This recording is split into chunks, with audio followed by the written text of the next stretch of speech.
Welcome back to Moby Dick. We're going to start at chapter 14 and land in Nantucket.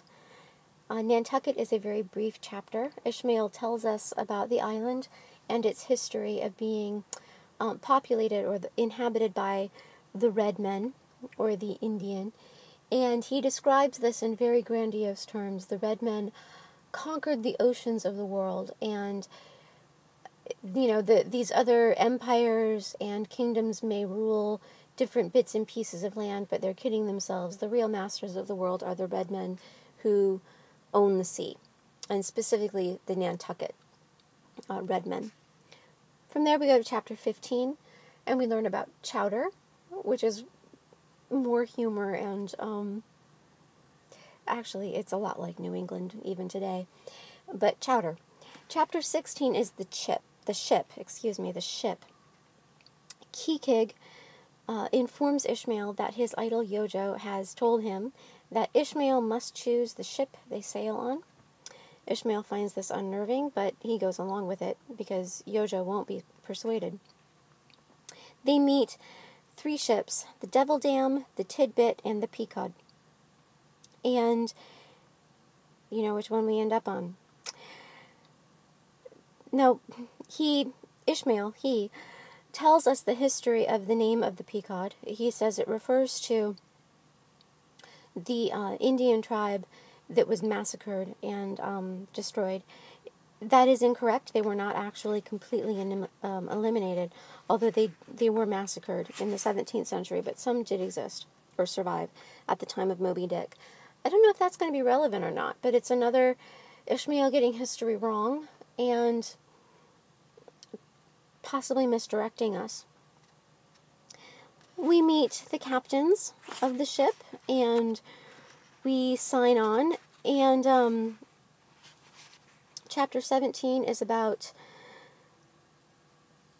Pequod's Ramadan, as Ishmael refers to it. In chapter 18, Pequod makes his mark. He signs on with the ship also. And through these chapters, they're actually really funny. There's a lot of commentary about religion and what it does to people. And, the captains of the ship are supposedly Quakers, but they're rather violent Quakers. And then we've got Pequod, who is a savage, worshiping this idol. And Ishmael has all kinds of commentary about what these religions make people do and what kind of bearing they have on real life. In chapter 19, we get a little bit more of the eeriness coming back to us in the prophet. We meet Elijah, who is this really strange character who grabs Ishmael on the street and mutters these very foreboding, nonsensical things about Captain Ahab and the ship that they're about to sail on. A ship that is itself largely built out of whalebone itself. It has fallen to pieces in various parts of the world and been rebuilt, and then a lot of it isn't made out of wood. It's made out of whalebone and teeth, and it's a monster itself. Elijah warns Ishmael about, maybe he should reconsider what he's about to do. Ishmael tries to blow him off, but stuff doesn't seem quite right. But Ishmael decides to ignore the warnings and ignore the strangeness of the ship.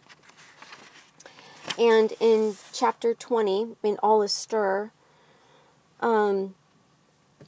we board the ship, or in chapter 21, in chapter 20 we get ready to board the ship. In chapter 21, going aboard, we get on the ship, and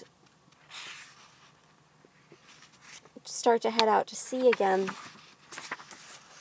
In chapter 22, which is Merry Christmas, which is kind of an interesting title, is when we actually leave port. So again, there's more humor, but not humor, about Quakers running the ship and trying to save souls but kill whales, and the humor of what people say they believe and what they actually do. Chapter 22, Merry Christmas, they go to sea.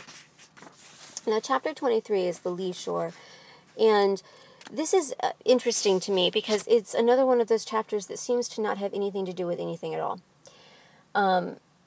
Chapters like Chowder, for example, it seems to be kind of unnecessary, but it's funny at least.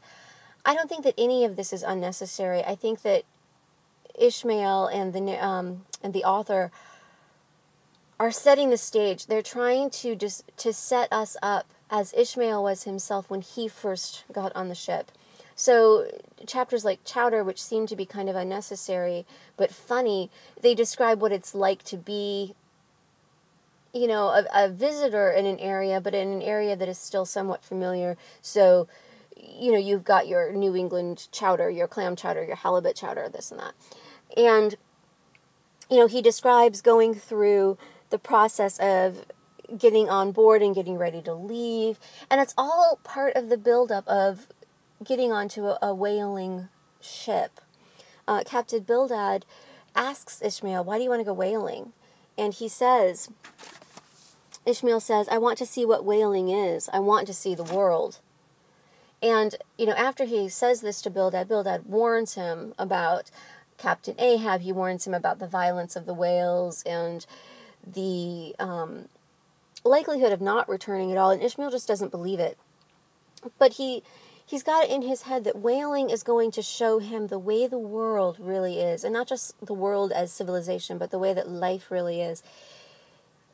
It's a long prologue. I mean, by the time we get to chapter 23, which is page 116, we've gone through 116 pages of being set up to leave town. It's an awfully long introduction. But I think that he wants to make sure that we are grounded, so to speak, in where Ishmael comes from, the state of mind he's in, the preconceptions he's in, the questions that he's ignoring. So the lee shore, I think, is his kind of coda. It wraps up for him what he wishes that he knew at the time and what he's really up against here. So he describes a man named Bulkington. And Bulkington, he first met at the inn in New Bedford, and to his surprise found him also on their ship. Ishmael goes on and says that, you know, suffice it to say that what happened to him is what happened to the ship. And this, you know, what is it? It's 3 paragraphs, will be his epitaph. He says, know ye now, Bulkington, glimpses do ye seem to see of that mortally intolerable truth, that all deep, earnest thinking is but the intrepid effort of the soul to keep the open independence of her sea, while the wildest winds of heaven and earth conspire to cast her on the treacherous, slavish shore. But as in landlessness alone resides the highest truth, shoreless, indefinite as God, so better it is to perish in that howling infinite than be ingloriously dashed upon the lee, even if that were safety. For worm-like then, oh, who would crave and crawl to land? Terrors of the terrible, is all this agony so vain? So in case we missed it, we're talking about the nature of freedom, and whether it is preferable to be safe on shore with our civilized religion, or whether it is better to be honest and open-eyed and face the wild monstrosity of the open sea. I don't know what answer we're going to come up with.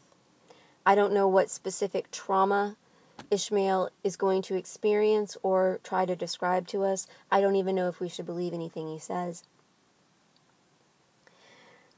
But beyond the themes we've already discussed of madness and sanity and civilization versus savagery and the land and the sea, he's trying to distill down to his primary question, which is really, what is better?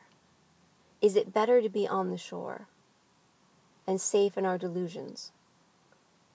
Or is it better to really look at what's real even though it is horrifying.